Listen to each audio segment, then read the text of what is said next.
నమస్తే, నేను మీ అశ్విని కుమార్.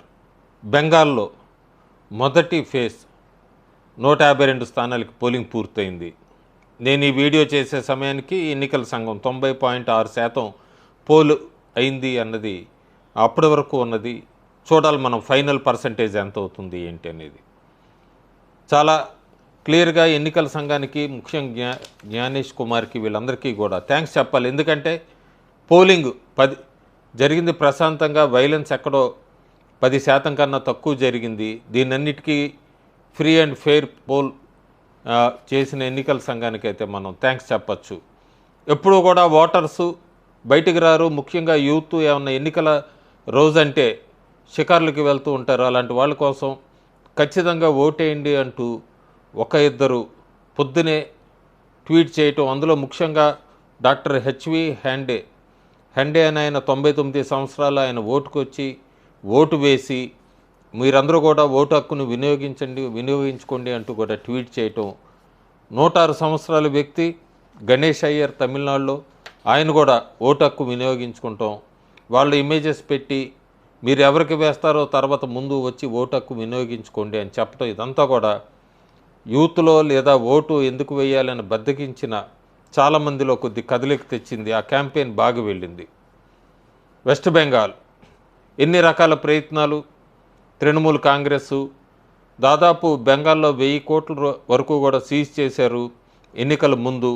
అందులో 472 కోట్లు క్యాష్ రూపేనా, 39 లక్షల లీటర్స్ లిక్కరు, డ్రగ్స్ 108 కోట్ల రూపాయల డ్రగ్స్, ఇట్లా చాలా వరకు కూడా 1000 కోట్ల వరకు కూడా ఎన్నికల ముందే ధన ప్రభావం, డ్రగ్స్ అన్ని రకాలుగా ఓటర్స్ని కొనుగోలు చేద్దాం అనుకున్న తృణమూల్ కాంగ్రెస్ అక్కడే ఫెయిల్ అయింది. చాలా వరకు కూడా ఇంపాక్ట్ మనం ఎక్కడైనా రాష్ట్రంలో పోలింగ్ జరిగే ముందు 1-2 రోజుల ముందు కొన్ని హింట్స్ ఇస్తాయి రూలింగ్ గవర్నమెంట్కి యాంటీ ఇన్కంబెన్స్ ఎలా ఉంది ఏంటి అనేది, లేదా ఓటర్ మైండ్ సెట్ ఎట్లా ఉంది అని.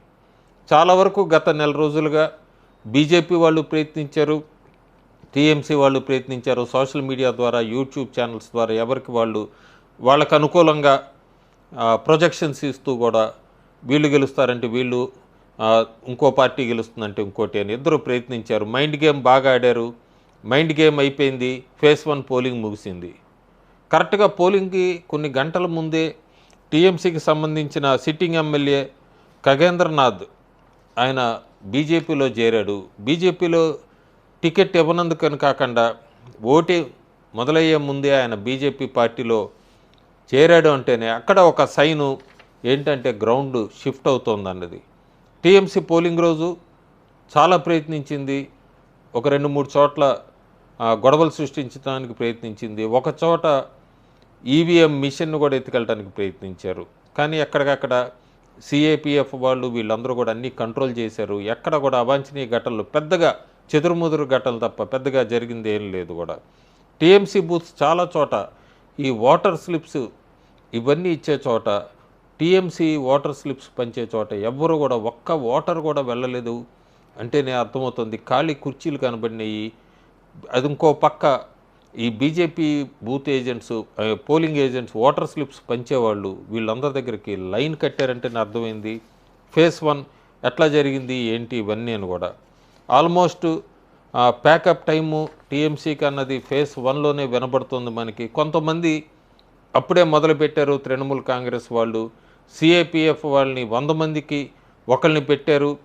ఎన్నికల సంఘం యుద్ధ వాతావరణం సృష్టిస్తోంది అంటూ కూడా ట్వీట్స్ మొదలుపెట్టిన. గుర్తుపెట్టుకోవాల్సింది 2011 ఎన్నికలప్పుడు 70 మంది ఓటర్స్కి ఒక సిఏపిఎఫ్ని పెట్టింది అప్పుడున్న యూపీఏ ప్రభుత్వం. ఇవన్నీ మర్చిపోకూడదు, గతం గుర్తుపెట్టుకోవాలి. అట్లాగే బీజేపీ ఎమ్మెల్యే చందనా బౌరి ఒక వెహికల్ పట్టుకుంది, ఈవీఎం టీఎంసీ ఫ్లాగ్స్తో వెళ్తూ వాటిని కూడా పట్టించింది. ఇలాంటివన్నీ ప్రయత్నాలు జరిగినాయి. బీజేపీ బూత్ ఏజెంట్ని ఎక్కడికక్కడ భయపెట్టడానికి ప్రయత్నించారు. బీజేపీ బూత్ ఏజెంటు జహనూర్ ఇస్లాం కూచ్ బెహార్లో జరిగింది. అతను కూడా కొట్టి భయపెట్టడానికి ప్రయత్నించారు ఓట్లు రిగ్ చేయడానికి. కానీ ఈసారి అందరూ తిరగబడ్డారు. ఎక్కడికక్కడ ఓటర్స్ అంతా కూడా యునానిమస్గా ఒక డెసిషన్ వచ్చినట్టుగానే ముందే మనకి పోలింగ్ రోజు చాలా క్లియర్గా పోలింగ్ ప్యాటర్న్ బట్టి అర్థమవుతోంది. వెస్ట్ బెంగాల్ అయితే హిస్టరీ రికార్డ్ అని చెప్పొచ్చు. ఓటింగ్ పర్సన్లో కొంతమంది సార్లో డిలీషన్ వల్ల అయింది అని చెప్తున్నారు. సార్ డిలీషనే కాకుండా అది కూడా ఒక ఫ్యాక్టర్ అయినా చుట్టుపక్కల నుంచి మైగ్రెంట్ వర్కర్సు ప్రతి ఓటరు ఎంతో కసి మీద పోలింగ్ బూత్ వైపు అడుగులు వేశాడు ఉదయం 6:30, 7 గంటల నుంచే. ఎట్లాగైనా ఈసారి ఓటు హక్కు వినియోగించుకోవాలి, టీఎంసీని గద్దె దింపాలి అన్న మాట అయితే ప్రతి ఓటరు క్యాస్ట్ కమ్యూనిటీకి సంబంధం లేకుండా ప్రతి ఓటర్ మైండ్లో మనకి చాలా స్పష్టంగా కనబడింది. ఏప్రిల్ 23 పోలింగ్ రోజు నాడు మహిళలు లేరు, వృద్ధులు లేరు, అట్లాగే యూత్, కొత్తగా ఎన్రోల్ అయిన ఓటర్సు వీళ్ళందరూ కూడా ఒకటే డెసిషన్కి వచ్చినట్టుగా కనబడింది. ఒక సునామీ లెక్కనైతే వెళ్ళారు ఓటు హక్కు వినియోగించుకోవటానికి. ఈ ఎమర్జెన్సీ ఇదంతా మనం పోలింగ్ ప్యాటర్న్ చూస్తే ప్రస్తుతానికి బీజేపీ సర్జ్ అన్నది అయితే చాలా క్లియర్గా కనబడుతోంది. చాలా వరకు జిల్లాల్లో పురూలియాలో అయితే టీఎంసీ ఒక్క సీటు కూడా గెలుచుకుంటాం కష్టం అన్నది అయితే ప్రస్తుతానికి వినబడుతున్నమాట. మళ్ళీ సీట్ వైజ్ ప్రొజెక్షన్ ఇస్తాను. ప్రస్తుతానికైతే మనకి జల్పైగురిలో, డార్జిలింగు, కలింపాంగు, దినాజ్పూరు, బర్ధమాను, బీర్భూము, జార్గ్రామ్ ఇలాంటి చోటంతా కూడా బీజేపీ ల్యాండ్ స్లైడ్ విక్టరీ కింద అయితే ప్రస్తుతానికైతే సంకేతాలు అందుతున్నాయి. ఫైనల్గా మళ్ళీ మనం ఒకసారి రివ్యూ చేసుకోవాలి. ప్రస్తుతానికి దీదీని గద్దె దింపాలి, ఒక్కసారి బీజేపీకి అవకాశం ఇవ్వాలి అనే ఆల్టర్నేటివ్ టీఎంసీకి ఆల్టర్నేటివ్ బీజేపీకి అవకాశం ఇవ్వాలన్నది కసి అయితే ప్రతి ఓటర్లో కనబడింది. ఫేజ్ 1 అయితే 152 స్థానాలు ఉన్నాయి. ప్రొజెక్షన్స్ ఎవరికి వాళ్ళు ఇవ్వచ్చు. నేనైతే ప్రస్తుతానికి 152లో 117 స్థానాల వరకే బీజేపీ గెలిచే అవకాశం ఉంది. అసలైతే ఎడ్జ్ 110 స్థానాలు చాలా స్పష్టం కనబడుతోంది. చూడాలి. రెండో ఫేజ్ చాలా కష్టమైన ఫేజ్ 1 బీజేపీకి అడ్వాంటేజు. గతంలో కూడా 62 స్థానాల దాకా గెలుచుకుంది. ఈసారి యాంటీ ఇన్కంబెన్సీ తోడైంది. బీజేపీ చాలా క్లియర్గా పోలింగ్ రోజు కూడా ఓటర్స్ని బూత్కి తరలించడం ఇదంతా కూడా పకడ్బందీగా చక్కగా వీటన్నిటినీ మించి ఓటర్లో భయం అనేది పోయింది. ఎక్కడ భయం కనబడలేదు. కసి, కోపం, యాంగర్ కనబడింది. ఓటు వేయాలి, టీఎంసీని గద్దె దింపాలన్నది. నా ఫైనల్ ప్రొజెక్షన్ ముందు వీడియోలో చేసినట్టే మినిమం 153 నెంబర్ అయితే ఇచ్చాను. ఆ తర్వాత ఎంత అనేది నెంబర్ ఇవ్వటం, ఎందుకంటే ప్రతిసారి 2024 లోక్సభ ఎన్నికల్లో నా నెంబర్ తప్పింది కాబట్టి ఆ నెంబర్ ఇవ్వట్లేదు. మినిమం 153 అయితే బీజేపీ ఖచ్చితంగా గెలుచుకుంటుంది. అందులో ఫేజ్ 1 అడ్వాంటేజ్ బాగా కనబడుతుంది. ఇంకా సత్తా బజార్ మార్కెట్సు, ఫలోడి సత్తా మార్కెట్ వీళ్ళందరూ కూడా గత 24 గంటల్లో వాళ్ళ నెంబర్స్ అంతా కూడా మార్చుకుంటూ వచ్చారు. ఫలోడి సత్తా మార్కెట్ అయితే బీజేపీకి 170 ఇస్తున్నాయి, టీఎంసీకి 120 ఇస్తున్నాయి. ఢిల్లీ సత్తా మార్కెట్ అయితే బీజేపీ 180 అంటున్నారు, టీఎంసీకి 110 అంటున్నారు. కలకత్తా సత్తా మార్కెట్ బీజేపీకి 190 దాకా ఇస్తున్నారు. ఏదైనప్పటికీ బీజేపీ ఈసారి అధికారంలోకి వస్తుంది బెంగాల్లో అన్నదైతే ఒకటి స్పష్టమవుతోంది. మనం చూసుకుంటే బీజేపీ ఇప్పటికిప్పుడే ఏదో మమతా బెనర్జీ మీద వ్యతిరేకత దాన్ని క్యాష్ చేసుకుంటానికి కాకుండా 2024 లోక్సభ ఎన్నికల రిజల్ట్స్ వచ్చాక ఆ రిజల్ట్స్లో దాదాపు 173 నియోజకవర్గాల్లో లీడ్ కనబడింది టీఎంసీ కన్నా. ఆ అసెంబ్లీ సెగ్మెంట్స్ మీద చాలా ఫోకస్ పెట్టి అక్కడి నుంచి బీజేపీ, ఆర్ఎస్ఎస్, అమిత్ షా, మోడీ వీటన్నిటినీ మించి మర్చిపోకూడని పేరు సంతోష్, తెర వెనక నుంచి సంతోష్ బిఎల్ నడిపించిన మొత్తం వ్యూహకర్త అని చెప్పచ్చు. బెంగాల్లో కరెక్ట్గా అయితే ఫేజ్ 1 వరకు యాజ్ పర్ బీజేపీ ప్లాన్ ప్రకారమే నడిచింది పూర్తిగా కూడా.